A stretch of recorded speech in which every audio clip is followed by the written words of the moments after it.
Ayun, guys. Muli, nagbabalik po ang lingkod, ayan. Isang mapagpalang umaga. Isang magandang araw sa ating lahat. Yan. Ito, andito tayo sa bodega. May higa-higaan dito. Dito lang ako nag-vlog kasi may tulog pa sa aking pwesto. Yan. So, ito na. No? Nakikita nyo sa ating thumbnail. Jowa. Kalab team. Shout out kay Ate Melanie at kay Reyna. Kampante, Ate Melanie. Ay, nakakakilig naman. Ate Melanie, na si Reyna ay may. Isipin ninyo ha, may kayakap. Wow, sana all may kayakap. Pero ito na, guys. Ito yung ating topic. Nasaan na ba si Reyna? Nasa piling ba ni Ate Melanie? Yan yung magandang tanong. No? Pero kamakailan lang, ang alam natin ay si Reyna ay nasa Manila at paikot-ikot dyan sa Manila Zoo. Pupunta sa ano ni Rizal, no? Sa Rizal Park. Tapos may nakita tayo, ito nakaraang araw, nakasakay sa plane and nasa Bohol. Wow, may nakikita tayo, may kayakap na lalaki. Oh, di ba? May ka-holding hands. Hindi tayo fake news, ha? Kaya kung gumagamit tayo ng resibo, ito lang yung ating tinatalakay. May kayakap. Oh, diba? Diba? Nakasakay sa anong tawag dito? Banana float. Anong tawag diyan? Nakikita niyo picture. And may ka-holding hands. Ayan. Na-zoom natin. Teka muna. Dito muna tayo.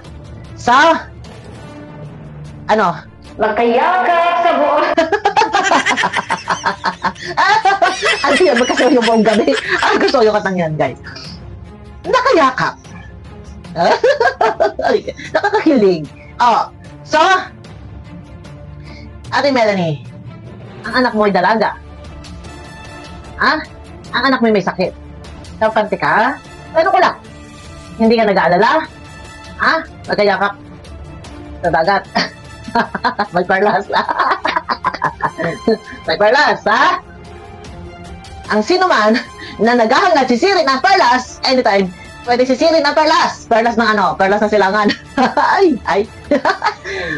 So, maraming picture. Ayan, mga picture.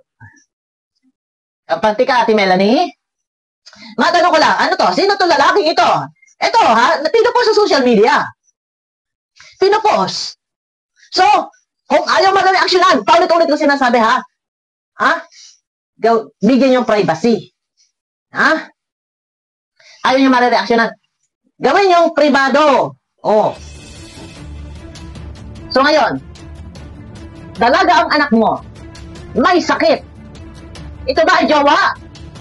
Dahil yung galawan, yung kilos ng ganitong holding hands at magkayakap, kilos ba ito?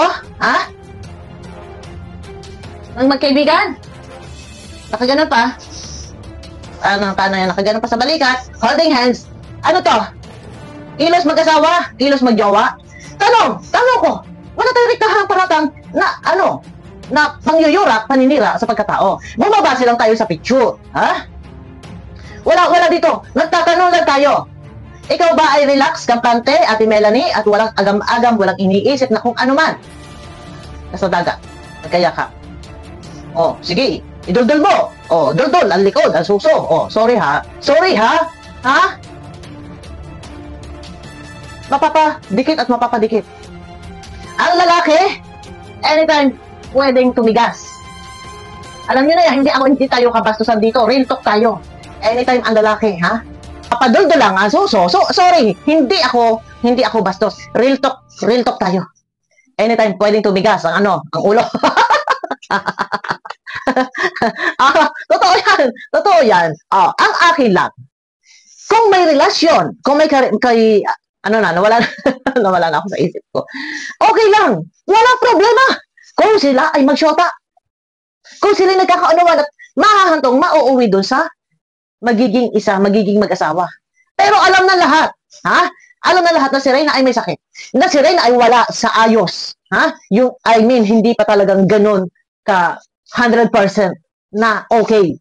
Kita nga ninyo, alam nga ni Roda naguhubad nga sa harap ni Roda Tayo naliligo nga Binililiguan pa ni Roda Alam nyo yan. Hindi tayo kailangan pa ditong maglaot ng usapin patungkol sa bagay na yan. Kung ano ang sitwasyon ni Reyna. Ha? Yun bang nagsayaw-sayaw si Reyna na halos yung bride na andito na, yun nga hindi nga alam ni Reyna yun eh. Ha? Ano pa kaya yung malamas-lamas yung ano? Mabundol yung ano? Ha? Tanong ko, ano pa kaya? Kung nasiko-siko na, yung ano? Ano yung mabundol na yung ano, yung suso? Bubusina ba yan? Melanie, tanong ko lang. Hindi kita inaano. Ako ay reactor, kahit sino pwede kong reaksyonan dahil ang anak mo ay may sakit. At sabi ng iba, magaling na. Kung magaling na, bakit pa pinasaintlok? Ha? Oh. Ay, kumusta ka na pala, Melanie? Jowa ba ni Reyna? Yung kanya kayakap at ka-holding hands? Tanong ko lang, walang masama, ako'y ina. Ina ka din, ha? Ang anak ko, sinasabihan ko, kahit kanino, ha? Pag mayroong hihipo sa iyo, may magtatat sa iyo, may maggaganon sa iyo, gagayon sa iyo ng ano mo, isusumbong mo sa akin. Ha? Ako, istrikto ako. Pagdating sa anak ko, isa lang anak kong babae, isa lang anak kong lalaki. Kahit anak kong lalaki, overprotective ako. Lalo na sa anak kong babae. Walang sino man na pwedeng humipo. Maliban lang ay mami. Siyempre, ay mami, pakikabit ng bra. Ako, walang iba. Ako lang ang mag-iintindi sa'yo. Ako ang mag-aalaga sa'yo. Dahil ako ang iyong ina. Pero ikaw, ano? Ina ka. Nasaan ang anak mo? Sino nagbibihis sa anak mo? Nung panahon na yan, nandun kay Roda. Si Roda ang nagbibihis diyan. Si Roda ang nag-aayos niyan. Ngayon, nasa Bohol, si Reyna kasama ka rin ba sa Bohol? O nasa Bato Balani ka? Tanong ko lang, wala tayo personalan dito. Wala akong galit sa inyo. Katunayan, sa pulmula, ako ay nag-reaction kay Reyna. At yan, ako'y viewers. Ha? So ngayon, sino pala nag-iintindi sa anak mo? Gayong, imposible ikaw kasakasapa sa tagal na panahon, ilang buwan na, 3 buwan, 4 na buwan na yata sa Manila. Ha? Kasama ka sa Manila, tumambay sa Manila, kasama ka sa Bato, sa Bohol. Tanong ko lang, tatanong lang ako. Ha? Imposible makasama ka, makatambay ka sa Manila ng ilang buwan. Imposible makasama ka sa Bohol. Bakit? Ha? Iiwanan mo ang agay-agay mo, ang karay-karay mong anak? Nakaliit-liit pa? Wala pa yata 1 taon? Oy, wala ako. Ito yung opinion ko, reaction ko. Puro tanong. Bilang isang ina, ano ba ang obligasyon ng isang ina? Sa ating mga anak, mayroong ina ni kunting segunday ayaw mawalay, mawaglit sa mata, sa paningin. Ako, ha? Ako yung nanay, ha? Nanay ako. Marami ang nanay na ayaw halos mawawaglit sa paningin ng anak. Ang anak ko, ha? Ninisay, hindi nila naranasan, wala ako sa piling nila sa gabing matutulog na. Ha? Bago matulog, okay yung anak ko, malinis yung anak ko. 12 years old yung babae, yung bunso ko. 13 years old yung panganay ko. Bago matulog, okay yung anak ko, busog. Bago kami matulog, nag-good night kiss kami. Pagising sa umaga, nauna akong magising. Good morning, bunso. Good morning, kuya. Nagagawa mo ba yun sa... Ang dami mo lang pagkukulang sa anak mo na hindi mo pa napupunan. Dahil yung panahon na yan, nandun kay Lolo Nestor, hindi kita binabatikos dito, Melanie. Nag-aalala lang ako sa iyo na ang perlas ng silangan, baka masisid. Ang sino man naghahangad. Anytime, pwede. Dito pa lang kinuha mo sa pagkakaalam sa antaw ito. Ang dahilan, ipagagamot. At ikaw ang nag-aalaga. Alam nyo guys, kung natatandaan nyo yung reaction ko noon, totoo eh. Itatakas si Reyna dadalahin sa Manila para hindi na iuwi. At doon na. Para hindi may vlog ng Kalingap. Ako, pag nag-reaction, alam nyo yung pinagkukunan ko ng informasyon? Hindi yun basta eh. Tapos ngayon, ano, Melanie? Ang tanong, ikaw ang tanong, anong klaseng ina? Anong klaseng ina ka? Ikaw yung ina. Hindi mo alam, anong oras natutulog yung anak mo? Nasa piling mo ba? Imposible, makasama ka ng Bohol. Imposible, tumambay ka sa Manila ng ilang buwan. Dahil gayong meron kang agay-agay sa Batubalane. Sa halip na sana nag-aaral yung anak mo eh. Agad na buhay ng anak mo. Matiwasay na nasa kalingap at ikaw din. Pero ngayon, kalagkad ka sa mga isyu. Wala nang katapusan.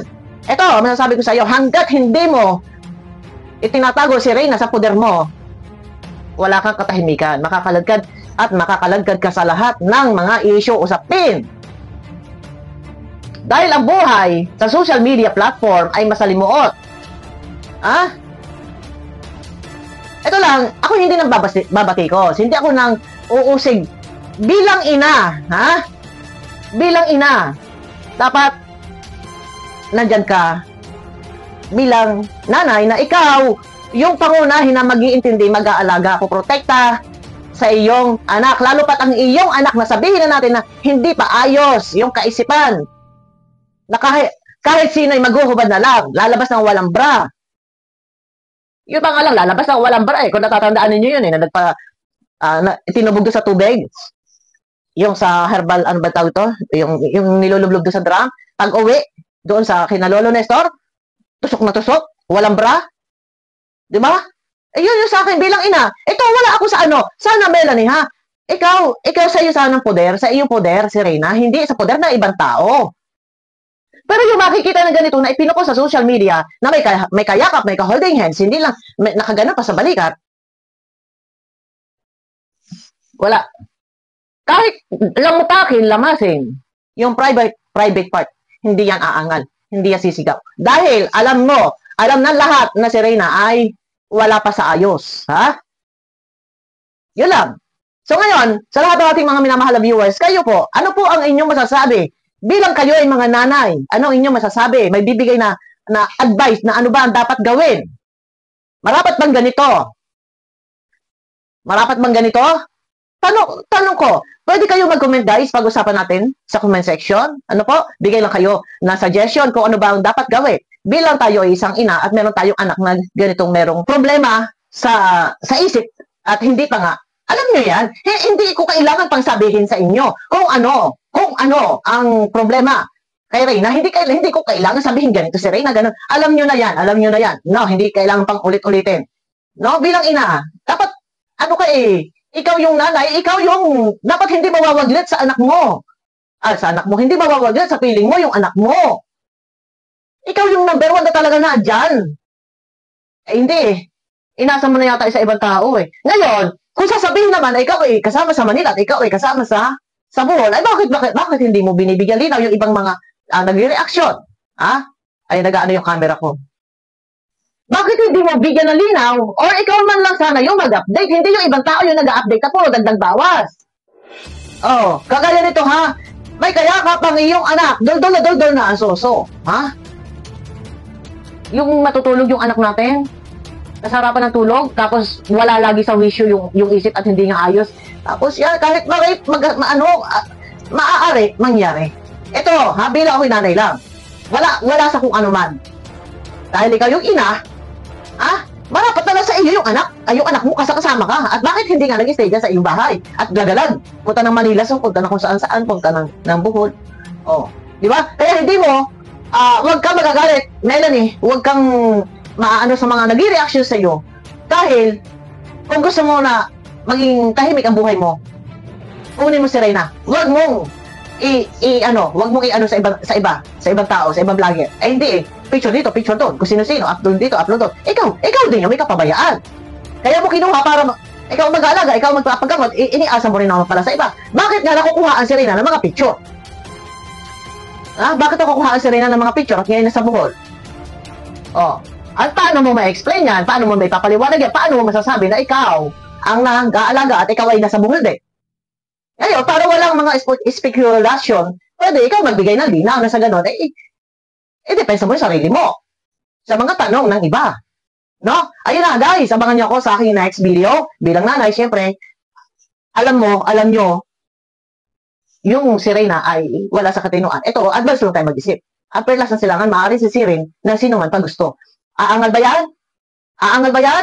Kung kasarapan ng tulog, nakabuka ka? At nadusilya? Sige, sabihin ninyo, kung ako'y mali.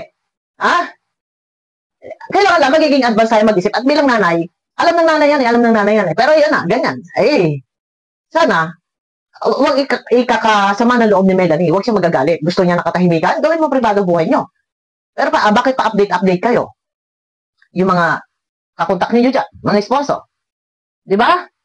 Ayun na guys, abangan niyo ako sa aking next video guys.